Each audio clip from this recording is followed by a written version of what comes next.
वगैरह जो है वो कन्वर्ट हो जाती है आफ्टर कमिंग इनटू स्पिरिचुअलिटी।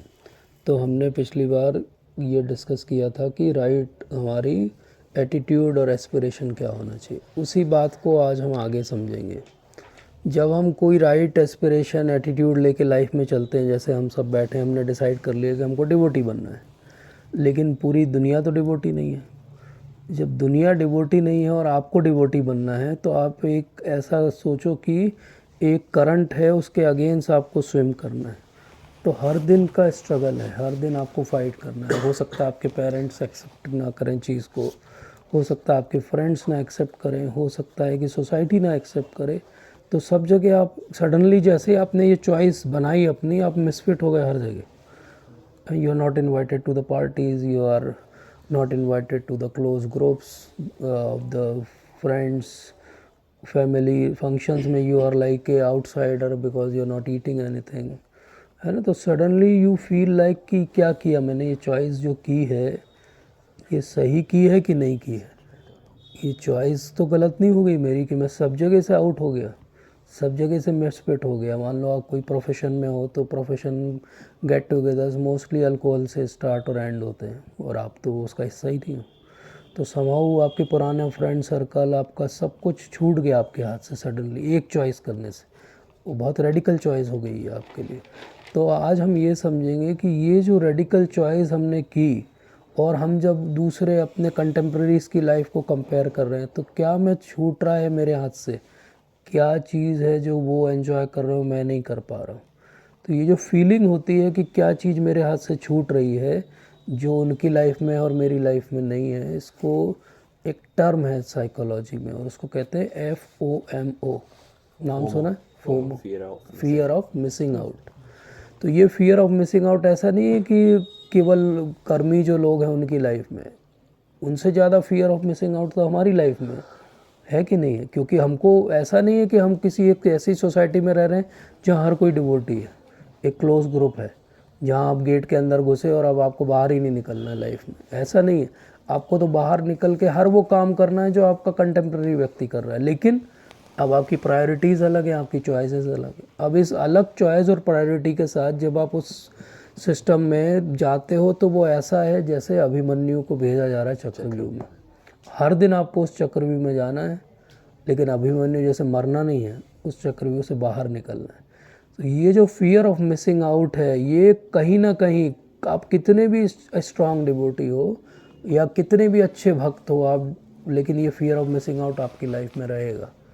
तो ये फियर ऑफ मिसिंग आउट के बारे में भगवान ने क्या समझाया भगवद गीता में? एनीवन? कुछ याद आता कोई श्लोक? तो आज अपन यही बात करेंगे कि ये फियर ऑफ मिसिंग आउट क्या है, और ये फियर ऑफ मिसिंग आउट का सॉल्यूशन क्या है। क्या मैं हमेशा यही सोचता रहूँ कि देखो वो कितना अच्छा कर रहा है, मैं नहीं कर पा रहा, है ना। वो हर लेवल पे हो सकता है, वो रिलेशनशिप्स के लेवल पे हो सकता है, वो लाइफ में परफॉर्मेंस, सोशल एक्सेप्टेंस, हर लेवल पे आएगी वो बात। तो इसको समझना बहुत ज़रूरी है एज ए यंगस्टर कि आज मैं जो चॉइस कर रहा हूँ, देखो कोई ओल्डीज़ हो जो रिटायर हो गया, वो जब चॉइस करता है भक्ति की, तो उसकी कम सोशल लाइफ और कुछ ज़्यादा बची नहीं है, तो उसके लिए वो चॉइस बड़ी नेचुरल सी चॉइस है, और सोसाइटी भी उसको एक्सेप्ट कर लेती, भैया अभी बूढ़े हो गए हैं, हाथ में लकड़ी लेके चल रहे हैं, तो दूसरे हाथ में जपमाला होना चाहिए।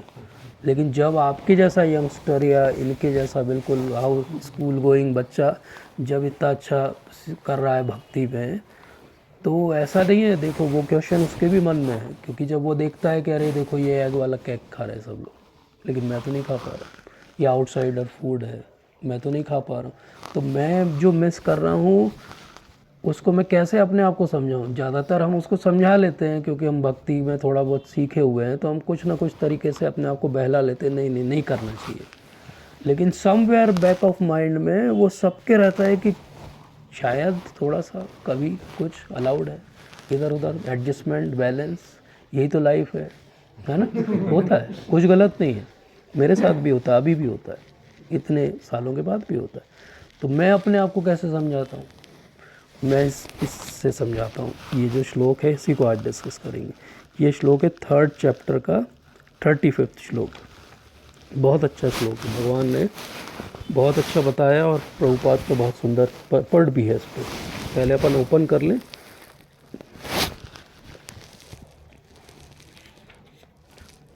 इसको जो फोमो करके टर्मिनोलॉजी दी गई, इसके पहले भी इसको कहावतों में सब में पहले भी था ये, है ना। जैसे grass is greener on the other side, दूसरे की थाली में ज़्यादा दिखता है, घी भी दिखता है, केक भी दिखता है, मिठाई भी दिखती है, करेला नहीं दिखता है। करेला नहीं दिखता है, करेला तो हमें अपनी थाली में ही ज़्यादा दिखता है। है ना। तो कोई बोलना चाहेगा इस श्लोक को? पहले मैं बोलता हूँ, चलो मेरे साथ रिपीट करो।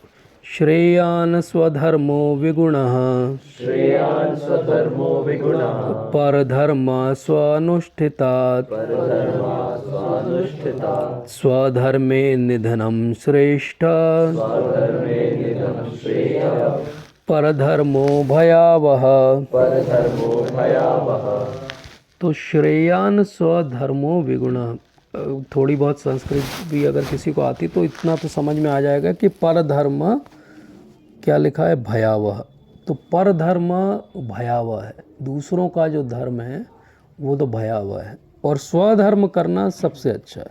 तो श्रेयान क्या अर्थ क्या होता है कि बहुत अच्छा है, फार बेटर। एंड स्वधर्म मतलब आपकी प्रिस्क्राइब ड्यूटी। अभी आज हम समझेंगे कि स्वधर्म कैसे समझते हैं।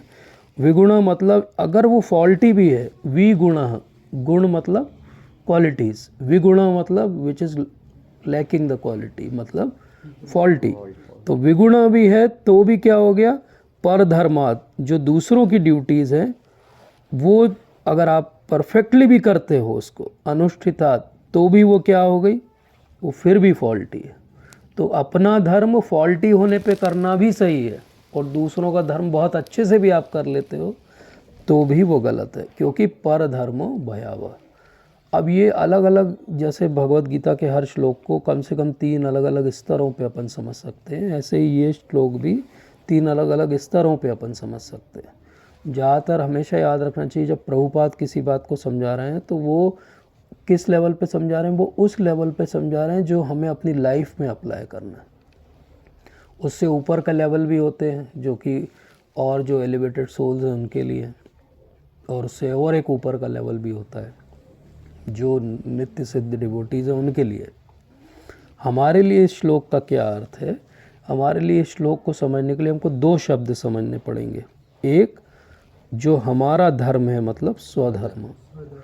अगर हमने अपना स्वधर्म डिफाइन कर दिया तो सारा कन्फ्यूजन दूर हो जाएगा। अगर हम भगवत गीता की आरंभ भी देखें तो आरंभ क्या है, अर्जुन अपना स्वधर्म जो है डिफाइन नहीं कर पा रहा है। अर्जुन का स्वधर्म क्षत्रिय के रूप में लड़ना है, लेकिन वो उस समय अपना जो है बाकी धर्म जो है, भातृ धर्म है, उसका पुत्र धर्म है, उसका सगे संबंधियों के प्रति धर्म है, वो ज़्यादा इमोशनली उस पर हावी हो रहा है, और उसका जो क्षत्रिय के रूप में धर्म है वो छुप गया। अब क्षत्रिय के रूप में धर्म छुप गया है, इसलिए वो कंफ्यूज्ड है। इसलिए वो आखिरी में 2.7 में कहता है कि मैं आपको सरेंडर कर रहा हूँ, अब आप डिसाइड करो कि मेरे लिए क्या अच्छा है। तो वहाँ पे भी कॉन्सेप्ट क्या है, वहाँ पे अर्जुन अपनी समझ से ये डिस्क्राइब करने की कोशिश कर रहा है कि आप कहते ज़रूर हो कि मैं लड़ाई करूँ, लेकिन लड़ाई करने के कितने रिपरकशन होंगे। लेकिन भगवान उसको समझाना जब 2nd चैप्टर में चालू करते तो कैसे करते हैं, 2nd चैप्टर में वो समझाना चालू करते हैं। अगर आप 2nd चैप्टर का फ्लो देखो तो वो क्या है, वो सबसे पहले ये समझाते हैं कि आप शरीर नहीं हो, आप आत्मा हो, आत्मज्ञान देते हैं। उसके बाद अगला स्टेप क्या समझाते हैं, वो ज्ञान देते हैं। ज्ञान के बाद वो क्या बताते हैं कि कर्मकांड के स्तर पे तुम लड़ो, अगर हार भी जाओगे, मर भी जाओगे तो वहाँ राज करना, क्योंकि तुम्हें स्वर्ग मिलेगा, और जीत जाओगे तो यहाँ राज करना, तो तुम्हारा लॉस क्या है। और नहीं लड़ोगे तो यही जो राजा हैं जो आज तुम्हारी जय जयकार करते हैं, यही तुम्हारी बुराई करेंगे। लेकिन भगवान वहाँ रुकते नहीं, उसके बाद वो आगे बताते हैं कि नहीं, ये भी परफेक्ट तरीका नहीं है। परफेक्ट तरीका तो निष्काम कर्म योग। निष्काम कर्म योग में जब तुम काम करोगे तो तुम क्या बन जाओगे, क्या बनता है व्यक्ति, कैसा योगी, क्या वर्ड यूज़ किया उन्होंने 2nd चैप्टर में, 2nd चैप्टर में उसके लिए क्या यूज़ किया, स्थित प्रज्ञ। स्थित प्रज्ञ, और स्थित प्रज्ञ क्या भाषा, स्थित प्रज्ञ कैसे बोलता है, कैसे चलता है, कैसे उठता है। तो ये जो 2nd चैप्टर का फ्लो है, वहाँ भी भगवान उसको क्या सिखा रहे हैं, ज्ञान और कर्मकांड के लेवल पे, कि चाहे ज्ञान के आधार पे समझ लो तो भी तुम क्षत्रिय हो, तुम्हें लड़ना चाहिए, चाहे कर्मकांड के आधार पे समझ लो तो भी तुम्हें लड़ना चाहिए, चाहे तुम निष्काम कर्मयोग के आधार पे समझ लो तो भी तुम्हें लड़ना चाहिए। तो ये जो स्वधर्म है, ये स्वधर्म क्या है, आपका स्वधर्म क्या है? अर्जुन को समझाने के लिए तो भगवान थे वहाँ पे, उन्होंने बता दिया भैया तुम्हारा स्वधर्म क्षत्रिय का है, चलो लड़ो, किसी भी एंगल से तुम सीखो, तुम्हें लड़ना ही पड़ेगा। तो जो आपका स्वधर्म है ना, वो हर एंगल से आपको वही पॉइंट करेगा, वही आपका स्वधर्म है। और वो अपने को अंदर से पता रहता है कि वो मेरा स्वधर्म क्या है, लेकिन हम उसको कई बार बाहर की सिचुएशंस के कारण डिफाइन नहीं करना चाहते। ऐसा नहीं कि डिफाइंड नहीं है, वो डिफाइंड है अंदर, लेकिन हम उसको डिफाइन नहीं, अभी अपन कर रहे हैं कि डिफाइन ही नहीं करना चाहते। जब आप डिफाइन करोगे तब बारी आएगी कि आप एक्सेप्ट करोगे कि नहीं करोगे। और प्रॉब्लम क्या है स्वधर्म के साथ, अगर आपने डिफाइन कर दिया तो ऑटोमेटिकली एक्सेप्ट हो जाएगा। वो ऐसा है कि वो मिसिंग पीस है जिक्सॉ पजल का आखिरी, वो जिस दिन आप रखोगे तो वो लाइट जल जाएगी, पूरी पजल सॉल्व हो गई आपकी। उस दिन आपको एक्सेप्टेंस का ऑप्शन नहीं बचता है, इसलिए हम डिफ़ाइन ही नहीं करना चाहते, हम उस पर ब्लाइंड आई रखते कि हम डिफ़ाइन ही नहीं करेंगे।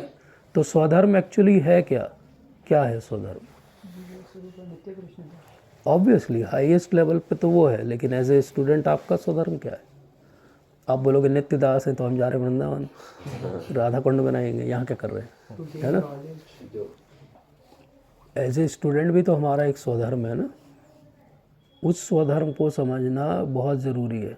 ज़्यादातर लोग भक्ति में आते हैं लेकिन वो उस धर्म को कहीं बैक साइड रख देते हैं, बोले अरे वो इम्पोर्टेंट थोड़ी अभी पढ़ाई वढ़ाई, अब तो हम डिवोटी हैं, अब हमारे लिए ज़्यादा ज़रूरी क्या है यात्राओं में जाना, ज़्यादा ज़रूरी क्या है हम चैंटिंग करें, हम संकीर्तन करें, पढ़ाई बोले हो जाएगी, भगवान देखेंगे। नहीं, आपका स्वधर्म आज भी डिफाइंड वे में क्या है, आप सब 25 ईयर्स से कम हो तो पहला स्वधर्म है आप ब्रह्मचारी हो, ठीक है, हो कि नहीं हो? और फिर उसके बाद आप 4 वर्ण आश्रम में अपने को डिफाइन कर लो कि आप कहाँ पे हो। 4 वर्ण और आश्रम, ठीक है। तो आश्रम क्या हो गया, 25 ईयर से कम का आश्रम एक ही है। कोई ऑप्शन दिया उन्होंने कि गृहस्थ भी हो सकता है, सन्यासी हो सकता है? नहीं, एक ही आश्रम है। 25 ईयर से कम हो आप तो आपका एक ही आश्रम है, आप ब्रह्मचारी हो, ठीक है। अब यहाँ पे आती बात कि अगर हम ब्रह्मचारी हैं और अब हमने डिफाइन कर लिया कि हम स्टूडेंट हैं, तो हमारा धर्म डिफाइन हो गया, एक पैरीमीटर बन गया, इसके बाहर आप नहीं जा सकते। इसीलिए तो हम डिफाइन नहीं करना चाहते, क्योंकि मोमेंट आपने डिफाइन किया कि आप ब्रह्मचारी हो तो दुनिया में तो कुछ और ही चल रहा है, वो तो सब आप फोमो हो गया ना, छूट गया। अरे 1 सेकंड में छूट गया, सब कुछ छूट गया, क्या करूँगा मैं अब, है ना? वो लॉन्ग डिस्टेंस नाइट कॉल्स, वो इंटरनेट ब्रॉडबैंड सब छूट गया आपके हाथ से, जैसे ही आपने डिफाइन किया कि आप ब्रह्मचारी हो। इसीलिए इतना क्लियर कॉन्सेप्ट है, हमारे शास्त्रों में कोई एम्बिग्यूटी नहीं है कहीं, बहुत क्लियर है भैया आपकी एज क्या है, 25 से कम आप ब्रह्मचारी हो। अच्छा 25 से ज़्यादा शादी हो गई आपकी, आप गृहस्थ हो। बीच का कोई भूत वाला ऑप्शन नहीं है। भूत वाला ऑप्शन रहता है ना कि हम 25 से ज़्यादा भी हैं और फिर हमने अपना कुछ भी डिफाइन नहीं किया हुआ है। लोगों ने तो अपना ओरिएंटेशन तक डिफाइन नहीं किया है कि वो मेल है कि फीमेल है ना? हालत आजकल लाइफ यही हालत है, बिल्कुल यही हालत है। तो क्या हो रहा है, ये कन्फ्यूजन कहाँ से आ रहा है? क्योंकि पहले 25 ईयर उनको कुछ पढ़ाया ही नहीं गया। पहले 25 ईयर अगर उनको ये समझाया जाता कि भाई ऐसे लाइफ जीते हैं, उसकी फाउंडेशन बनाई होती, तो क्या वो 26th ईयर में अजीब सा बिहेवियर कर रहे होते क्या? तो ये जितनी लिव इन रिलेशनशिप्स हैं ये क्या हैं? और यही तो हमारा फोमो है कि यही तो वो एंजॉय कर रही है दुनिया जो हम नहीं कर पा रहे हैं। लेकिन ये हमारा स्वधर्म नहीं है ना। जिस दिन आपने डिसाइड कर लिया कि कंठी पहनोगे, तिलक लगाओगे और नाम जप करोगे, उस दिन आपने डिफाइन कर लिया अपने आप को कि ये मेरा स्वधर्म है। अब इस स्वधर्म में जब हम स्थापित रहेंगे, ये स्वधर्म क्या है? लौकिक स्वधर्म है। डिवोटी होना भी लौकिक स्वधर्म है क्योंकि हम वैदिक भक्ति में अभी। लेकिन इसी को जब हम अच्छे से करेंगे तो क्या होगा, एक दिन हम इसमें परफेक्ट हो जाएंगे। जिस दिन हम परफेक्ट हो जाएंगे तो जीवे रसरूप है कृष्णेर नित्यदास, ये क्लियर हो जाएगा। लेकिन तब तक हमको इस चीज़ में एस्टैब्लिश रहना पड़ेगा। क्या करना पड़ेगा? भक्तों के संग में एस्टैब्लिश रहना पड़ेगा। श्रीधर स्वामी महाराज भागवत के बहुत अच्छे टीकाकार हैं। उन्होंने सारार्थ दर्शनी भागवत पे एक टीका लिखी। तो एक श्लोक आता है भागवतम में 11वें कैंटो में, उसमें वो लिखते बहुत अच्छी बात और बड़ी इंटरेस्टिंग बात है कि मान लो कोई बहुत पैसे वाला व्यक्ति है और उसका एक लड़का है, और उस लड़के को वो पूरा अकेला लड़का है तो वो इनहेरिट करेगा, कोई डाउट है किसी? क्या करना पड़ेगा उसको उस इनहेरिटेंस के लिए? काय के लिए? कुछ नहीं करना पड़ेगा। पिताजी से पैदा हुआ है, वही उसकी क्वालिफिकेशन है। हाँ, रहते हैं ना अपनी क्लास में भी एक आध बच्चा बिल्कुल वो मर्सिडीज में घूमने वाला है ना, क्योंकि उसको कुछ नहीं करना है, उसको एक काम करना है। लेकिन श्रीधर स्वामी महाराज कहते क्या? पापा के साथ अच्छे रहना। नहीं, पापा से ज़्यादा जिंदा रहना पड़ेगा।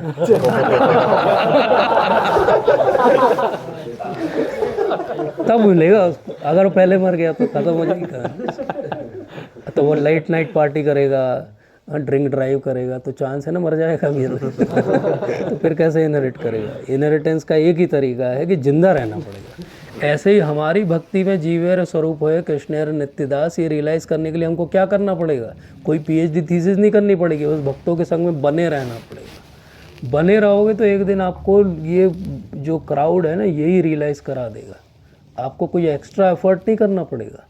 और ये बड़ी ब्यूटीफुल बात है श्रीधर स्वामी महाराज की, ये बहुत ब्यूटीफुल रियलाइजेशन है कि भक्तों के संग में आप आ गए हो तो आप बस ऐसा कोई काम मत करना कि 4 लोग आपको उठा के बाहर कर दें, या ऐसा कोई काम मत करना कि आप ही का एक दिन मन खराब हो जाए और आप छोड़ के चले जाओ। बने रहोगे बस तो आप रियलाइज़ हो जाओगे। बने रहने बस से, जैसे उसके जिंदा बस रहने से ही विल इनहेरिट एवरीथिंग, ऐसे ही हमारे बस भक्तों के संग में बने रहने से we will realize everything. We don't have to do any efforts. We are not मायावादीज कि हम पहाड़ पे जाएंगे और ऐसे बैठेंगे और ऐसे सांस लेंगे तब भगवान हमको मिलेंगे। नहीं, हमको कुछ भी नहीं करना है। You to just be in. को आप में से कौन कौन बॉम्बे गया है लोकल ट्रेन में? कैसे चढ़ते हैं? पीकार बस आगे कुछ नहीं, आगे खड़े हो जाते हैं, धक्का मार के वो चढ़ा देते हैं। मैं तो बॉम्बे में पूरा MBBS किया मैंने। उतरना रहता है तब क्या करते हैं? बस किस तरफ आएगा ये याद रख के खड़े हो जाते हैं, धक्का मार के वो उतार। बस भक्तों के संग में भी हमको ऐसे ही रहना। बस रहोगे तो वो धक्का मार के आपको आगे बढ़ाते रहेंगे। प्रभु जी आपकी 16 माला हुई कि नहीं? ये धक्का ही तो मारना है। अरे आपको देखा वहाँ क्या खा रहे थे आप? बस यही धक्का मारना है। उस दिन आपको बोला अरे आप क्यों देखते रहते हो, आप जासूसी कर रहे हो? नहीं, वो आपकी हेल्प कर रहे हैं आपका स्वधर्म का पालन करने में। तो इसीलिए पहले 25 ईयर्स तक लोग गुरुकुल में रहते थे। जब आप एक लाइक माइंडेड ग्रुप में रहते हो तो आपको फोमो नहीं रहता, क्योंकि वहाँ किसी के पास भी आईफोन नहीं है। अभी फोमो कहाँ से आया? क्योंकि कॉलेज में 2 के पास आईफोन है और बाकी 98 के पास तो नहीं है। अब वो बाकी 98 हमेशा जलते कुड़ते रहते हैं उसका आईफोन देख के। होता है, नेचुरल है ना। सबसे बड़ा फोमो का जनरेटर कौन है? सबसे ज़्यादा हमको हमारे स्वधर्म से बाहर कौन खींचता है? ये इसी का एसोसिएशन, मोबाइल, सोशल मीडिया। क्यों? क्योंकि आपका 10 साल पुराना फ्रेंड जिससे 10 साल से आप नहीं मिले, वो सडनली फेसबुक में एफिल टावर के सामने खड़े होकर फोटो डालता है और आपको लगता है भैया हम तो नेपाल भी नहीं जा पाए, ये कहाँ पहुँच गया, है ना। वो डालता भी आप ही के लिए। और अगर बाजू में उसकी गर्लफ्रेंड हो तो फिर और ज़्यादा, या वाइफ हो तो फिर आपको और लगता है कि अरे ये इतनी सुंदर है, इसको कैसे मिल गई, मुझे क्यों नहीं मिली। ये फोमो है। फोमो का जनरेटर कौन है? सोशल मीडिया, फेसबुक, इंस्टाग्राम, ये है फोमो का जनरेटर। क्योंकि फोमो आता कहाँ से? जब आप देखते हो कोई चीज़ फिर जो आपके पास नहीं है। तो एक आस्पेक्ट तो ठीक है, लाइफ में आप घूमो, होर्डिंग पे देखा आपने अरे ये बाइक अच्छी है, लेकिन अपने पास तो पैसे ही नहीं, अपन तो 2 पैर पे चल रहे हैं, तो फिर वो फोमो है। लेकिन जब आप देख लो कि आपके फ्रेंड ने खरीद ली वो बाइक, तो वो ज़्यादा बड़ा फोमो है, बाजू में आ गई है बाइक, और फिर वो बोले कि चलो बैठोगे क्या, पीछे घुमा देता हूँ आपको 1 राउंड, तो फिर ज़्यादा बुरा लगता है, अरे ये कैसे, है ना। तो फोमो कहाँ से आता है? फोमो हमारी सोसाइटी क्रिएट कर रही। कौन कर रहा है? इसको बहुत ध्यान से समझो। लोग डेलिबरेटली क्रिएट कर रहे हैं क्योंकि मार्केटिंग मतलब क्रिएटिंग फोमो। मार्केटिंग मतलब क्रिएटिंग फोमो, नहीं तो सीमेंट की बोरी के आगे लड़की का फोटो होने की क्या ज़रूरत है, लेकिन होर्डिंग पे लड़की का फोटो रहता है। क्यों, है ना? क्यों वो सीमेंट का ऐड भी इमोशनल बनाया जाता है? बनाया जाता है ना। क्यों बनाया जाता है? क्योंकि इमोशन से आपको वो ट्रिगर कर रहे हैं कि आप खरीद लो। क्यों ऐसा होता है कि ये आखिरी स्टॉक है, बस आप अगर आज अभी 1 घंटे में फ़ोन नहीं करेंगे तो you will be the loser. ये क्या है? ये आपके अंदर एक आर्टिफिशियल एंजाइटी क्रिएट कर रहा है। कोई भी आप ये वाली चैनल जो आती हैं एडवर्टाइजमेंट वाली, क्या करते हैं? चिल्ला चिल्ला के बस एक ही वो क्या नाप तोलो आप तोलो, पता नहीं आजकल देखते कि नहीं लोग, है ना? वहाँ पे यही करते ना, चिल्ला चिल्ला के बस आखिरी 1 घंटा टन टन टन, अभी फ़ोन करिए नहीं तो चला जाएगा आपके हाथ। बस आपके लिए है, इतने में बिल्कुल 1 पे 1 फ्री, 4 फ्री, 10 फ्री घर पे आके देंगे आपको। क्यों? क्योंकि उनको तो सामान बेचना है, बट आपके लिए वो क्या क्रिएट कर रहे हैं? आपको वो ऐसा क्रिएट कर रहे हैं लैकुना कि मेरी लाइफ में नहीं है ये, शायद ये आ जाए तो मैं क्या हो जाऊँ, खुश हो जाऊँ। तो वो डिससेटिस्फेक्शन जो है ना, उसको भुनाया जा रहा सारे एडवर्टाइजमेंट। आज के बाद कोई भी ऐड देखो तो इस एंगल से देखना कि is he creating FOMO in my life? Yes, he is creating FOMO in your life. कोई सोशल मीडिया की पोस्ट देखो तो थिंक अबाउट इट कि ये फोमो तो नहीं क्रिएट कर रहा मेरी लाइफ में। क्योंकि वो क्या होगा, वो आपको स्वधर्म से हटा रहा है। स्वधर्म और परधर्म मतलब कि उसकी लाइफ ज़्यादा अच्छी है, उसका जीवन जीने का तरीका ज़्यादा अच्छा है, वो ज़्यादा एंजॉय कर रहा है। मेडिकोस को लगता है कि इंजीनियर्स अच्छे हैं, इंजीनियर्स को लगता है मेडिकोस की लाइफ अच्छी है, दोनों को मिल के लगता है सीए फाइनली कमा रहा है। पॉइंट ये है कि हर कोई भी सेटिस्फाइड नहीं है, लेकिन हर किसी को लग रहा है कि दूसरा ज़रूर सेटिस्फाइड होगा। और वो जो फोटो हैप्पी फैमिली का डाला भी जा रहा है, उनकी 2 मिनट पहले लड़ाई हुई थी और 5 मिनट के बाद और लड़ाई होने वाली है और 6 महीने बाद डाइवोर्स होने वाला है। लेकिन आज तो फोटो डाला है जिसने आपको फोमो कर दिया। और इसमें दूसरा सबसे, एक मैंने बताया ये मार्केटिंग एजेंसी, दूसरे आपके सो कॉल्ड रोल मॉडल्स, आपके जितने स्पोर्ट्स पर्सन जो भी आपके रोल मॉडल्स हैं, सबके अलग अलग होते हैं, जिसकी जो चॉइस हो, या कोई फिल्म स्टार्स होंगे, तो वो भी क्या कर रहे हैं? Every day they are wearing some new dress, they are going to some new exotic location, they are posting their photos, yes, they are eating something in a very extravagant restaurant. तो ये क्या कर रहे हैं वो? They are creating that FOMO in your life and they are being paid for that. Many of them are brand ambassadors. That's why they are doing it. They may not be using those things, but they will promote it to you because they are paid for that.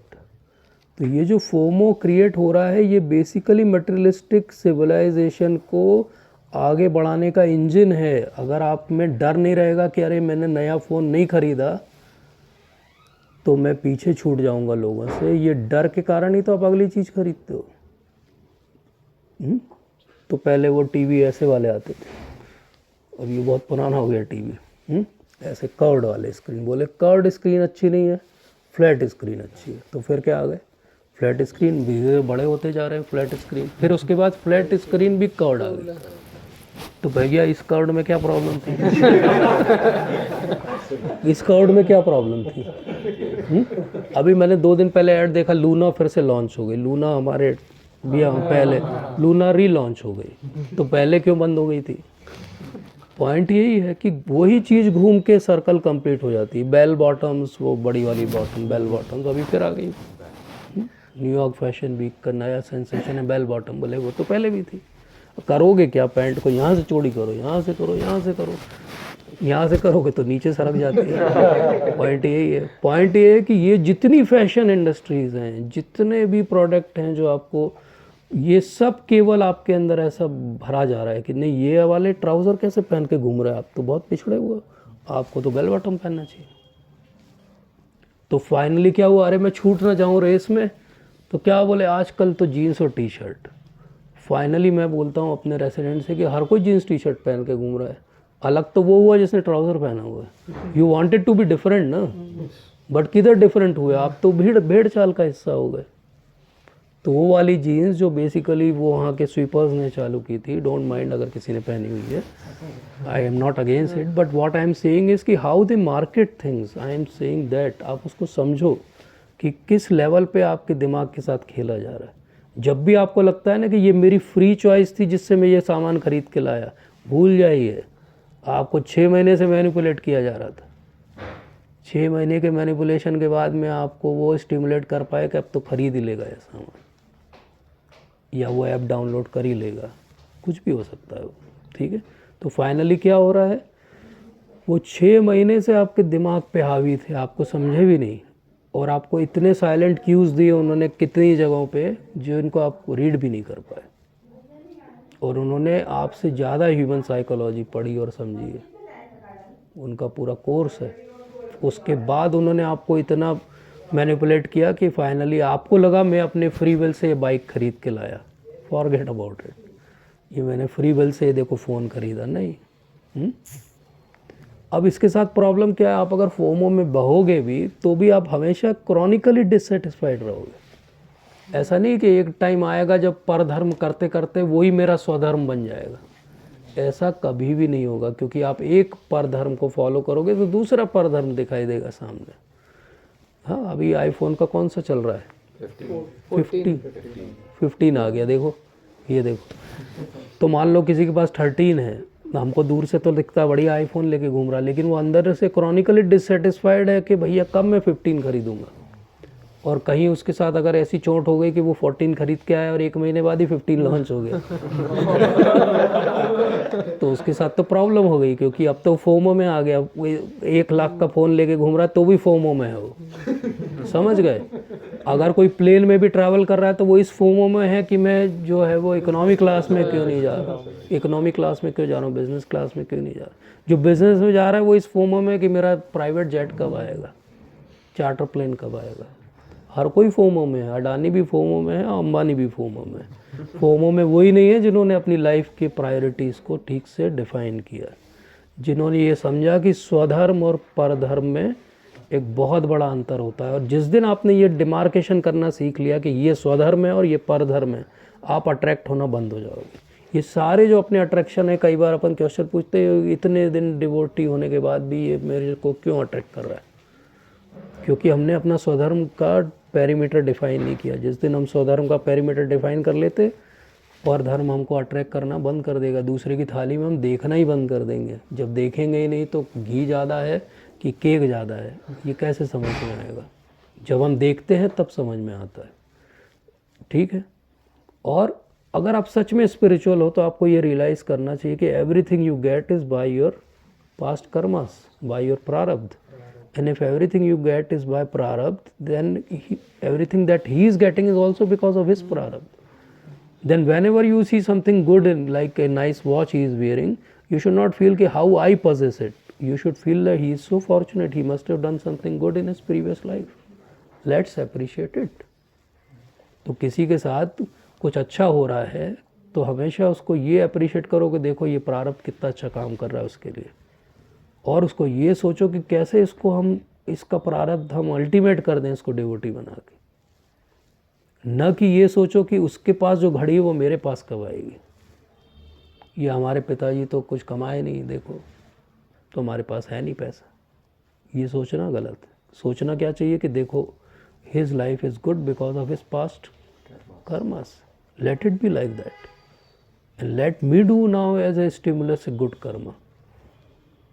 So even if I am not a successful devotee, at least next time I will get a good life like him. That should be the motivation. When you remain motivated like that, then you are not in FOMO. Then you are in JOMO. What is JOMO? Joy of missing out. So when you feel like कि अरे अच्छा हुआ मेरे पास ये नहीं है. Yes, that is joy of missing out, because you realize that more you collect, more you become dissatisfied. The more you give, more you become satisfied. Now this is a very paradox. बोले देने से satisfaction और इकट्ठा करने से नहीं, ऐसा कैसे हो सकता है? करके देखो. करके देखो। आप अपनी लाइफ में याद करो कि सबसे अच्छे मोमेंट्स आपके कौन से थे।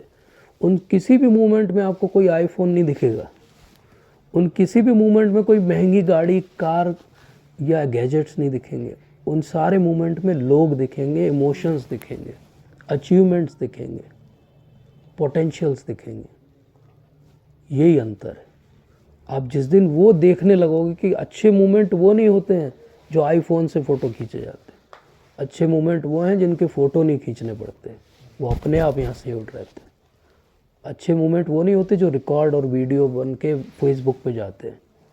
अच्छे मोमेंट वो होते हैं जिनको हमको स्क्रॉल करके ढूंढना नहीं पड़ता, वो यहीं रहते हैं हमारे हमेशा। That is the difference. Now how you realize that, how you realize that, that we have to understand. Moment you define your swadharma कि this is the perimeter in which I will function my life, आप करके देखो, आपकी सारी anxieties खत्म हो गई। क्योंकि अब आपको पता है कि मुझे तो इस डोमेन में इतने लेवल पे काम करना है, ये मेरा स्वधर्म है। जैसे हम अपना स्वधर्म डिफाइन करते हैं, मैं अपना करता हूँ, like I am in the age group which should be called as grihastha. So I have a family to take care, that is my Swadharma. I have professional responsibility which I should do 100% without any negative ill feeling and without any corruption. I have a responsibility because I have been a devotee and I have been given some knowledge by my seniors. I have that responsibility to share with all who are interested. Now this is my Swadharma. अब मैं जब भी इससे बाहर जाऊंगा कि मैं अपने प्रोफेशन में करप्शन करने लगूं, मैं अपनी फैमिली से चीट करने लगूं, या मुझे जो मिला है मैं शेयर नहीं करूं, मैं अपने स्वधर्म में स्थापित नहीं हूं. और जब जब मैं ये तीनों चीज़ अच्छे से करूं, मैं अपने स्वधर्म में स्थापित हूं. इस तीन के आगे चौथी चीज़ मुझे कहीं नहीं लिखी शास्त्रों में कि नहीं आपके पास ये वाली कार होना चाहिए तभी आप स्वधर्म में स्थापित हैं, या आपका इतना बैंक बैलेंस होना चाहिए तभी स्वधर्म में. अगर हमको ये विश्वास है कि अवश्य रक्षिबे कृष्णा, ये अगर फ्रेज़ याद हो कि हमेशा कृष्ण मेरी रक्षा करेंगे, मारो कृष्ण राखे के राखे कृष्ण मारेंगे. कृष्ण को अगर किसी को मारना है तो कोई बचा सकता है, और कृष्ण को अगर किसी को बचाना है तो कोई मार सकता है. ख़त्म हो गया. हमारा कॉन्फिडेंस वहीं से आता है. हमें किसी फॉल्स कॉन्फिडेंस की ज़रूरत नहीं है कि मैं जब बड़ा फ़ोन टेबल पे रखूँगा तो मेरी वैल्यू बढ़ेगी, जब मैं एक डिज़ाइनर क्लॉथ पहनूँगा तब मेरी वैल्यू बढ़ेगी, जब मैं एक स्टेटमेंट के तौर पे एक बड़ी गाड़ी से उतरूँगा तो मेरी वैल्यू बढ़ेगी. मेरी वैल्यू बाहर की चीज़ों में नहीं है, मेरी वैल्यू यहाँ अंदर है. मेरी वैल्यू मैं डिफ़ाइन करूँगा, कोई और नहीं डिफ़ाइन करेगा मेरे लिए, क्योंकि बाहर की डेफिनेशन रोज़ बदलती रहेगी और हर लेवल पे सोसाइटी के स्ट्रेटा में जैसे मैं ऊपर चढ़ूँगा बदलती जाएंगी. तो हो सकता है कि आज अगर मेरे पास 4 व्हीलर है तो जिसके पास 2 व्हीलर है उसके लिए मैं बड़ा आदमी हूँ, लेकिन जिसके पास महान गाड़ियाँ हैं उनके लिए तो मैं मच्छर हूँ, चींटी हूँ, कुछ भी नहीं हूँ, है ना. तो क्या उनको मैं डिफ़ाइन करने दूंगा कि मैं कौन हूँ? नहीं, मैं उनको नहीं डिफ़ाइन करने दूंगा. मैं अपने आप को डिफ़ाइन करूँगा कि मैं कितना मॉरलिस्ट हूँ. मैं डिफ़ाइन करूँगा मैं अपने लिए कितना ऑनेस्ट हूँ. मैं अपनी सोसाइटी, नेशन, अपने आप के लिए कितना ऑनेस्ट हूँ. मैं अपने पोटेंशियल पे पूरा काम करता हूँ कि मैं जो है लाचारी दिखाता हूँ या लेजीनेस दिखाता हूँ. ये डिफ़ाइन करेगा कि मैं अच्छा व्यक्ति हूँ कि नहीं. तो ये जो डेफिनेशन है ना समझने की कि मैं स्वधर्म में स्थापित हूँ या नहीं हूँ, यही मेरी पहचान है. मेरी पहचान कोई बाहर की चीज़ें नहीं है. अगर इसको अच्छे से समझ लो, एक बार लाइफ में एक ही बार समझना है इस कॉन्सेप्ट को. अब आप देखो कि आप स्क्रॉल कर भी रहे हो मान लो फेसबुक और आपका एक फ्रेंड दिखता भी है पेरिस में, तो आप क्या सोचोगे? ठीक है, that is his karma, let him enjoy. You will not have that ill feeling, anxiety, competitiveness, कुछ भी नहीं, ना जेलेसी भी नहीं. वो उसकी लाइफ है, वो एक अलग धारा में बह रहा है, मेरी धारा अलग है, मैं अलग धारा में बह रहा हूँ. मैं अपनी धारा में अच्छा करूँ, वो अपनी धारा में अच्छा करे. जो इंजीनियर है वो इंजीनियरिंग का काम ईमानदारी से करे, जो डॉक्टर है वो अपना काम डॉक्टरी का ईमानदारी से करे. उसमें क्यों ऐसी कॉम्पिटिटिवनेस है कि नहीं कौन कितना कमा रहा है? इवेंचुअली ऐसी बड़ी रिसर्च हुई है कि 70% जो आप कमाते हो वो आपके बैंक बैलेंस में रखा रह जाता है. ये आपके लोन जो आपने ले लिए थे उनको रीपे करने के लिए आप करते हो। मतलब कि 70% दुनिया में जो लोग काम कर रहे हैं दिन भर में, वो केवल अपने बैंक मैनेजर की सैलरी निकाल के दे रहे हैं। क्यों? क्योंकि वो ईएमआई पे क्यों सामान उठाया उन्होंने? क्योंकि फोमो था। फोमो था, नहीं तो वो तो कम खर्चे में सामान आ रहा था ना, लेकिन वो दिखावटी सामान क्यों खरीदना पड़ा? क्योंकि फोमो था। वो फोमो से बचे रहोगे तो आप पूरे ये जो भौतिकता की सोच है और जो आपको शक कर लेगी अंदर और ख़त्म कर देगी आपकी पीस ऑफ माइंड को, उससे आप बचे हुए हो। और जब जब आप भेड़ चाल में आगे बढ़ोगे, अपना स्वधर्म भी छूटेगा, परधर्म भयावह, परधर्म तो आपको ले ही डूबेगा। ना आप यहाँ के रहोगे ना वहाँ के रहोगे। और यही हालत भारत के लोगों की हो रही। क्योंकि कहा गया कि भारत भूमि पे जिसका जन्म हुआ वो बहुत एक्स्ट्राऑर्डिनरी सोल है, इसलिए हुआ। लेकिन क्या कहा गया उसके आगे? जन्म सार्थक करी कर पर उपकार। दो चीज़ करना पड़ेगी। भारत भूमि पे जन्म हो गया मतलब ऐसा जैसे आईआईटी में एडमिशन हो गया। एडमिशन बस से क्या आईआईटी की डिग्री मिल जाएगी? नहीं, दो काम तब भी करने पड़ेंगे। जन्म को सार्थक करना पड़ेगा, मतलब एडमिशन को सार्थक करो, रात भर पढ़ो, तब तो आप सार्थक करोगे, तब पास हो गए। आईआईटी पास होना आसान थोड़ी। कर पर उपकार। एक चीज़ और है जो आईआईटी वाले नहीं करते, पर उपकार। वो डिवोटी को करनी पड़ेगी। पर उपकार का मतलब क्या हुआ? सबसे अच्छा उपकार क्या है? कृष्ण भावना। यस, सबसे अच्छा उपकार है किसी को कृष्ण भावना देना। प्रभुपाद इसके लिए क्या उदाहरण देते? कैसे बताओ?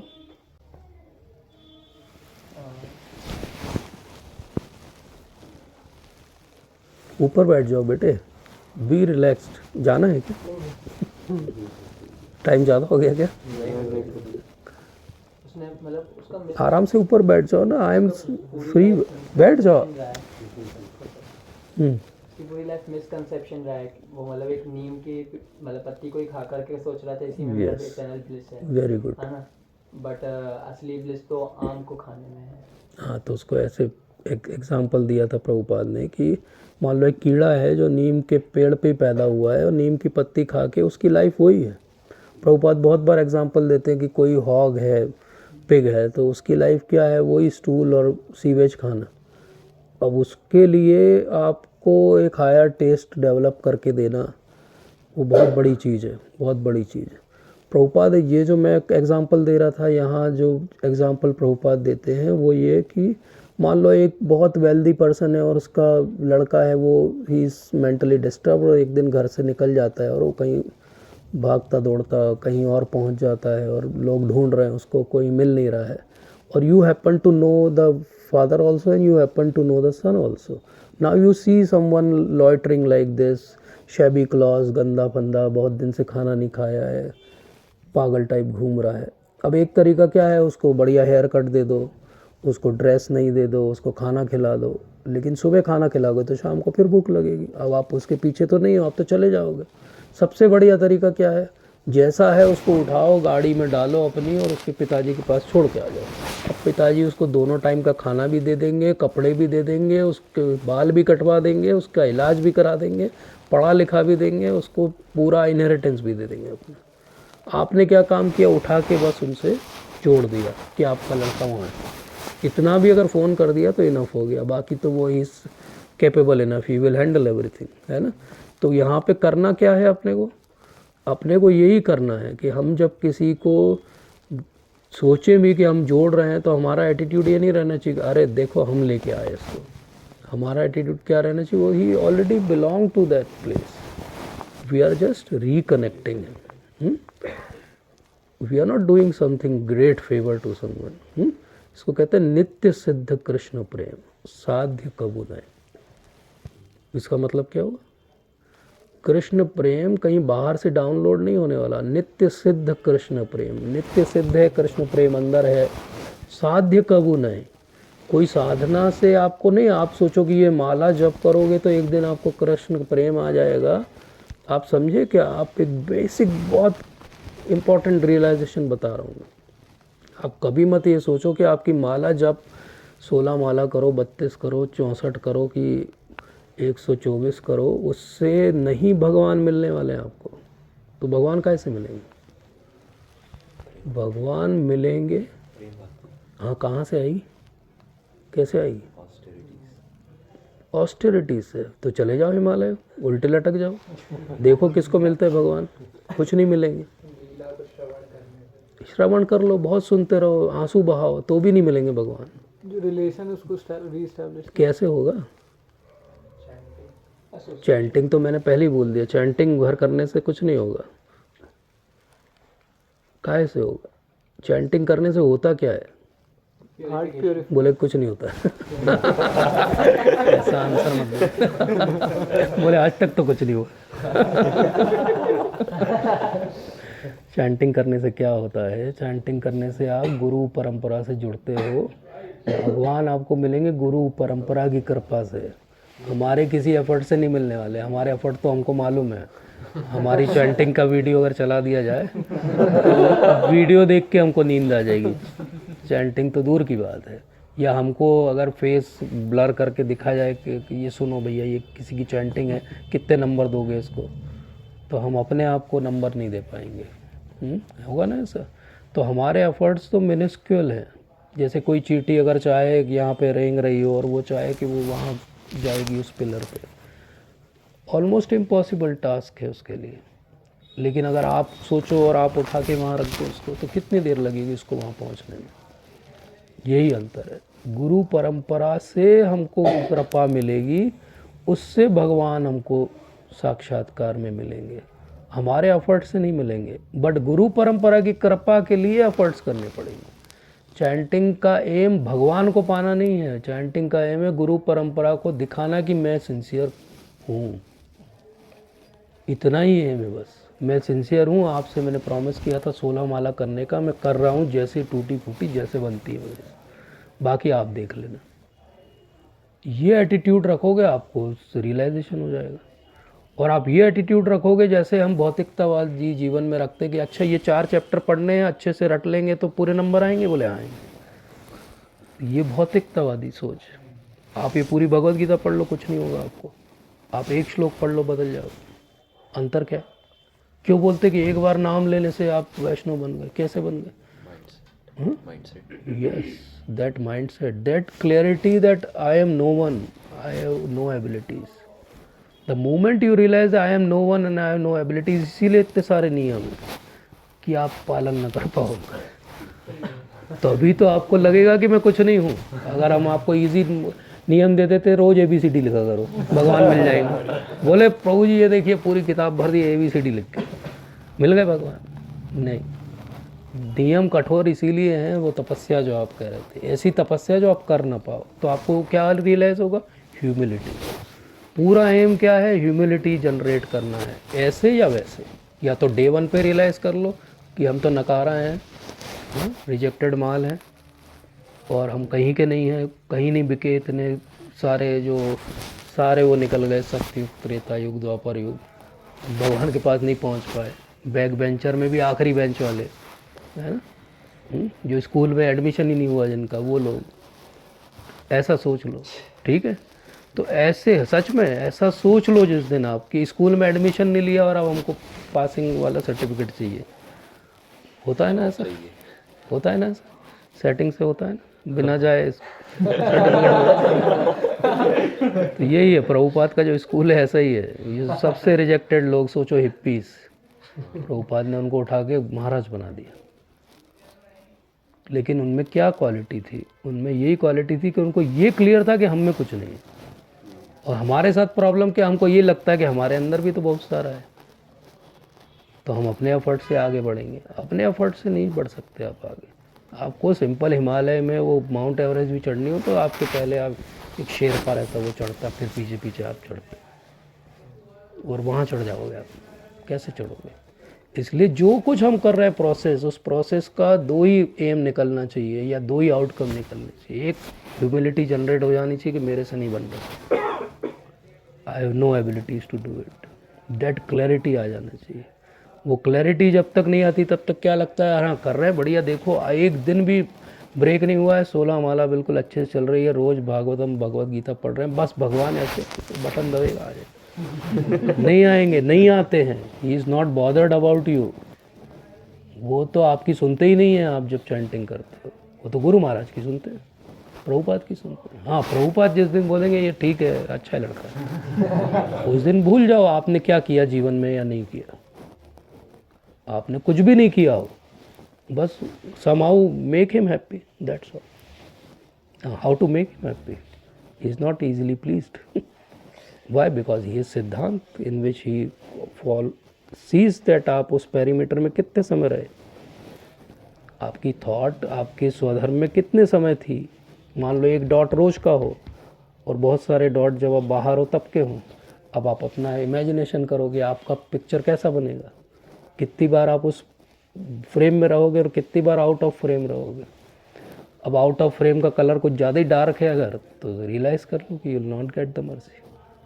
But with in the frame आपका अगर मैक्सिमम एग्जिस्टेंस है तो बाकी के लिए परेशान मत हो, that he will take care. Prabhupada ने बोला था, एक भक्त थे बहुत दुखी होकर प्रभुपाद से बोले कि मुझे नहीं लगता मैं कुछ कर पाऊँगा।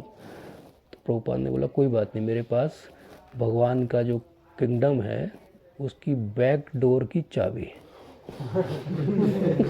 बोले पीछे की चाबी मैं लेके आया हूँ तुम लोगों के लिए। बोले तुम बस जो बोला उतना करते रहो, पीछे से एंट्री मैं कराऊँ। पीछे से एंट्री मैं कराऊंगा, लेकिन क्या करना पड़ेगा, बस संग में बना रहना पड़ेगा। संग में छूटते क्यों हैं हम, जब फोमो हम पे हावी हो जाता है। आप देखना जो आते थे जो नहीं आ रहे हैं वो सब वही फोमो ही है और कुछ नहीं है। धोती कुर्ता कैसे पहन के जाएं, तिलक कैसे लगाएं, यही फोमो है और कुछ थोड़ी है। और लगता है अरे भगवत गीता अभी से क्यों पढ़े, अरे संस्कृत समझ में नहीं आती है, वो कुछ नहीं, ये सब बहाने हैं। अंदर उनके दिमाग में क्या चल रहा है, फोमो। वो मेरा फ्रेंड ज़्यादा एंजॉय कर रहा है, मैं यहाँ आके कम एंजॉय कर रहा हूँ। क्योंकि आप सर्च क्या कर रहे हैं, एंजॉयमेंट, आप रियलाइजेशन नहीं सर्च कर रहे। और समहाउ रियलाइजेशन में टाइम लगता है, उतना टाइम आप देना नहीं चाहते। आपको तो लॉटरी टाइप चाहिए, हाँ, क्विक फिक्स सोल्यूशन चाहिए, वो कैसे होगा।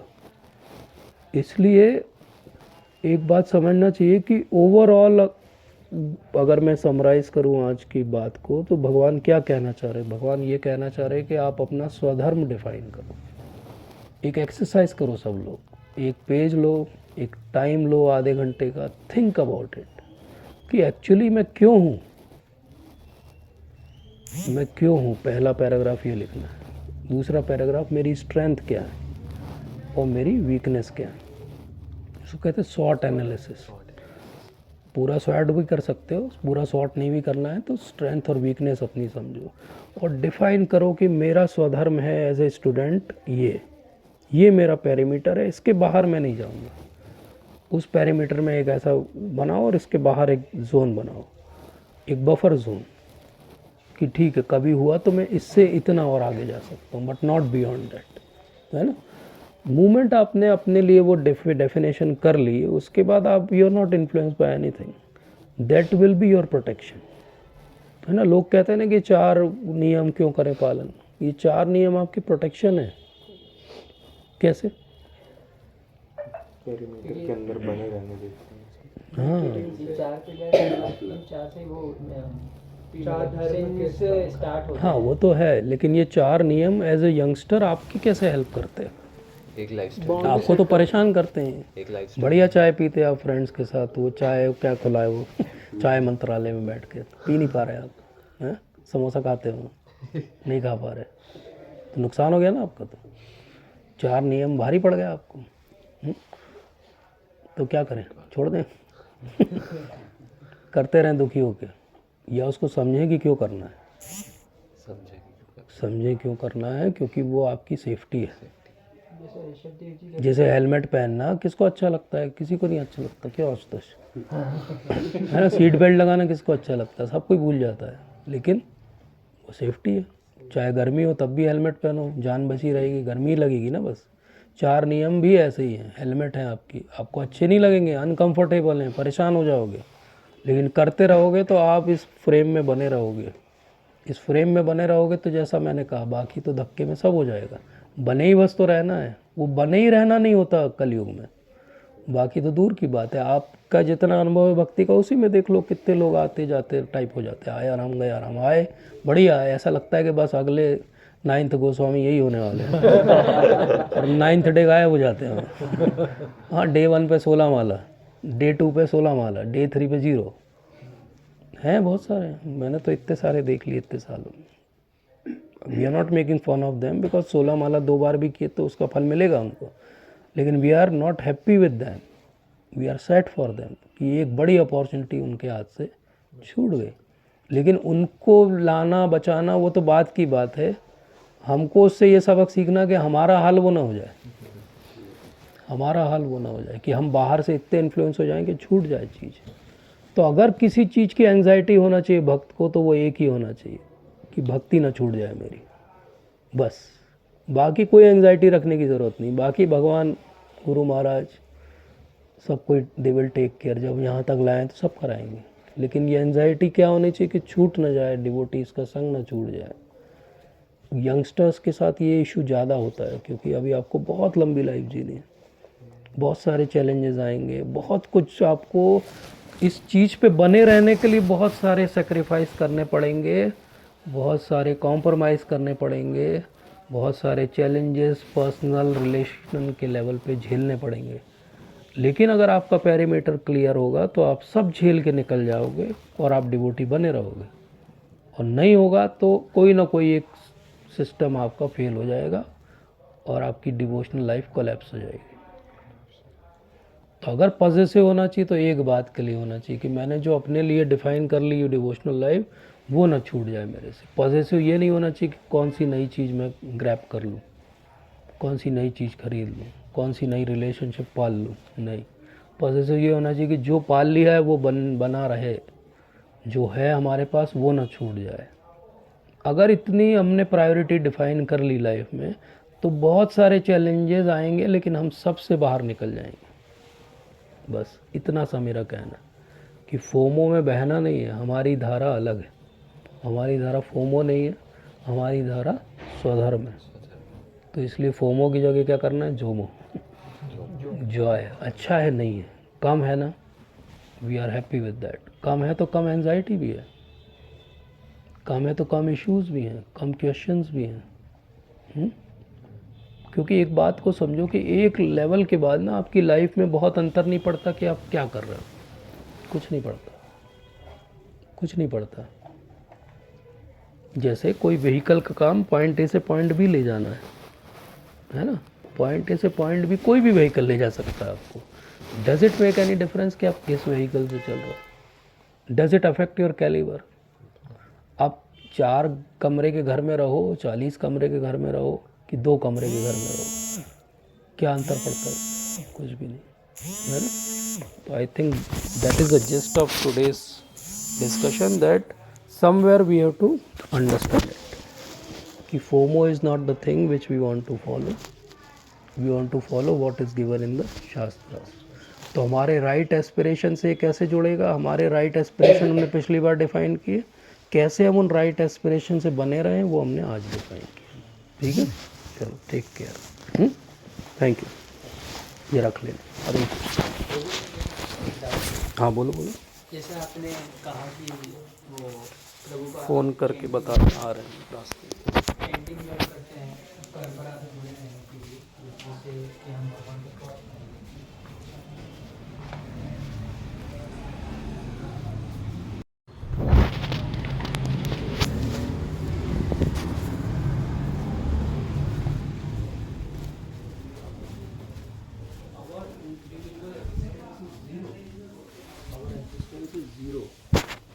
We are just the servant of the servant of the servant.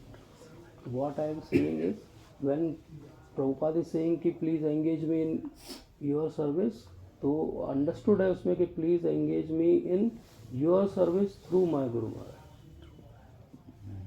Not, we can never bypass anyone. Never think of that. And that is the sensitivity we have to. वो जब आपको clarity रहेगी कि आप बाईपास करके कुछ नहीं कर सकते वहाँ, तो आप यहाँ भी बाईपास नहीं करोगे। सिंपल सी बात है, क्योंकि वो तो एटीट्यूड अलाउड ही है। ठीक है, छोटा सा मतलब कि जैसे आप एकेडमिक्स में करते हैं तो एकेडमिक्स में जनरली एक चीज़ को बहुत प्रमोट किया जाता है, हेल्दी कंपटीशन। यस यस तो हेल्दी कंपटीशन में जो है ये फोमो वाला जो फैक्टर है वो कहीं ना कहीं बीच में आ जाता है। और वो healthy competition, what is the definition, what are the parameters of healthy competition? healthy competition means you have no ill feeling towards the opposite party, and what you are doing is just as a motivational. You are seeing his achievements and you try to actually perform on his level. That's all. For me, my healthy competition would be I compete with myself only. If I am better than yesterday, then I am doing well. Why to have some other judging parameter? ना?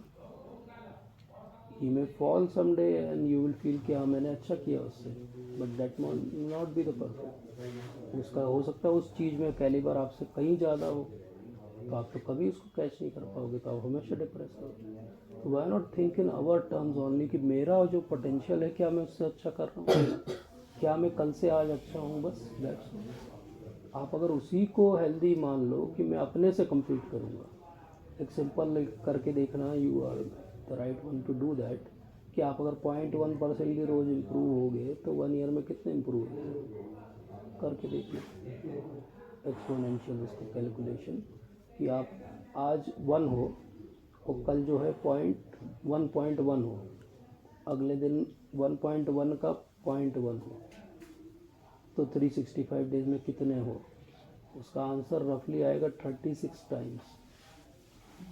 36 times you are better than what you were 1 year back. So why to see someone else? We don't know his struggles, we don't know his preparations, we don't know his potentials. Why to compete and compare with him and think that okay, I'm doing better because I'm better than him? Oh, somebody may be better than him also, then what he will do?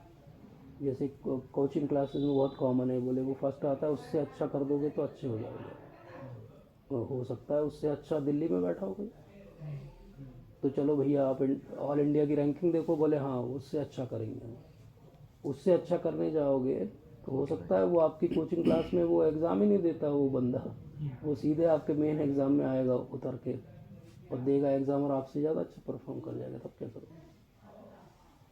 तो मैंने बहुत बार ऐसे exam दिए हैं जिसमें 1 या 2 ही सीटें रहती हैं, देन देने वाले 700-800 लोग हैं, सीट 1 या 2 है, अब आप अपने आप को कैसे जस्टिफाई करोगे? भाई you should go and give that exam. My justification always was that I want only 1 seat, I am not bothered how many are giving and I am not bothered how many are there.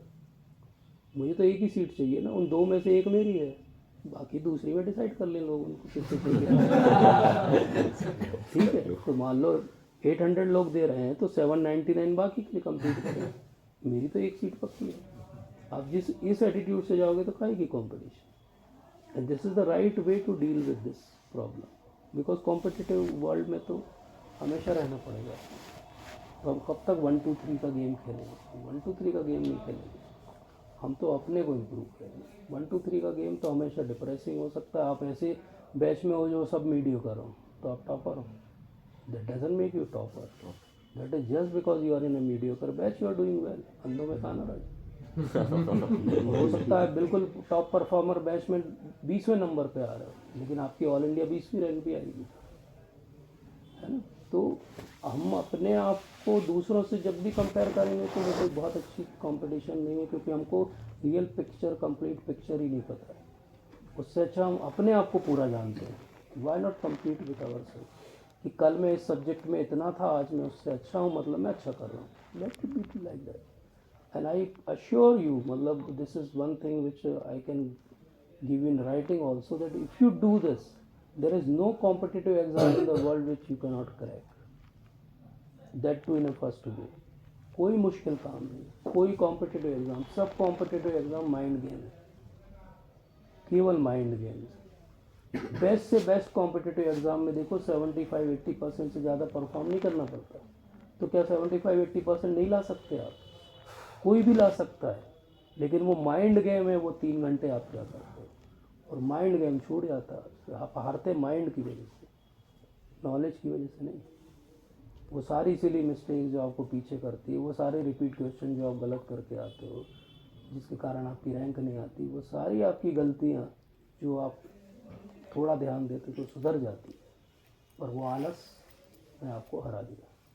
आप हारते किसी और के कारण नहीं हो कि उसने अच्छा परफॉर्म किया इसलिए मैं हार गया, आप अपने लेवल पे नहीं परफॉर्म किए इसलिए हारे। किसी का कोई लेना देना नहीं। नो बडी कैन इन्फ्लुएंस माई प्रारब्ध, अंडरस्टैंड दैट। प्रारब्ध कभी मैच नहीं होते, कभी सबकी अपनी अपनी धारा है, सबको उसमें बहना है ना। तो आप अपनी धारा में बहो, उसको अपनी धारा में बहना है। तो कॉम्पिटिटिव है क्या कोई चीज़, कोई चीज़ कंपेरेबल है क्या? कुछ भी नहीं है। आपकी मिलियंस ऑफ लाइफ और उसकी millions of life, can you compare? Do you have knowledge? How you will know? आपको कितना नॉलेज है? लिमिटेड। आप क्षेत्रज्ञ हो अपने शरीर के, जो जब से समझ विकसित हुई है तब से आज तक का थोड़ा थोड़ा याद है आपको, बस। And you feel like that you know lot of things. No, you don't know. This in itself is a big topic. Maybe next time we will understand how to study. ये बहुत ज़रूरी चीज़ है, क्योंकि aspiration हो गया, आपके outside influence से आप लड़ना सीख गए, लेकिन आप पढ़ोगे कैसे? Next time whenever I get opportunity we will discuss how to study.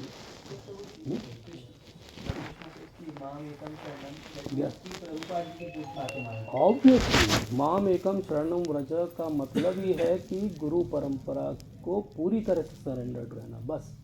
That's all. माम एकम में सीधे भगवान की शरण वैसे भी नहीं मिलने वाली, किसी को नहीं मिल सकती। तो वो बर्थ आ गया है क्या हम लोग? यस, आ गया डेफिनेटली। वैसे भी वो श्लोक इज मोर फॉर ज्ञानवान प्रपद्यन्ते, नॉट भक्ता। तो बहुनाम जन्मनाम तो आ गया होगा बहुत पहले ही हमारा, ज्ञानवान वाली सीढ़ी से भी पार हो गए। आज तो भक्त की सीढ़ी पे है ना। भक्त के लिए बहुनाम जन्मनाम अंत नहीं है। भक्त के लिए तो एक बार अब बोलो कि मैं आपका हूँ, खत्म हो गया। और उस मनुष्य सहस्रेश, हाँ, मनुष्य नाम सहस्रेश तो है ही, आज भी है। कितने लोग बैठे हैं यहाँ पे? 15 लाख के शहर में कम से कम 5 लाख बच्चे आपकी एज ग्रुप के होंगे। कितने हैं यहाँ पे? 1 लाख पे एक भी नहीं है। तो हो गए ना आप मनुष्य नाम सहस्रेश। कश्चित यतति सिद्धये, हाँ, तो कश्चित यतति सिद्धये। तो आप सिद्धि की प्रोसेस चालू तो की, कम से कम चालू तो की। आप सिद्ध नहीं हो गए। तत्व से जानो। हाँ, यस, तत्व से जानो ना। तो तत्व से कौन जन आएगा आपको? हाँ, आप रिसर्च करोगे, PhD इन कृष्णा करो, अगर समझ में आ जाए। प्रभुपाद ही जानते हैं उनको, जो जानता है वही तो बताएगा। आपको मैं इस कुर्सी से बांध दूँ, आप छुड़ा लोगे अपने आप को? आपको एक आदमी ऐसा लगेगा जो फ्री हो, वो छुड़ाएगा आपको। प्रभुपाद वो फ्री हैं, प्रभुपाद छुड़ा लेंगे। Have that faith.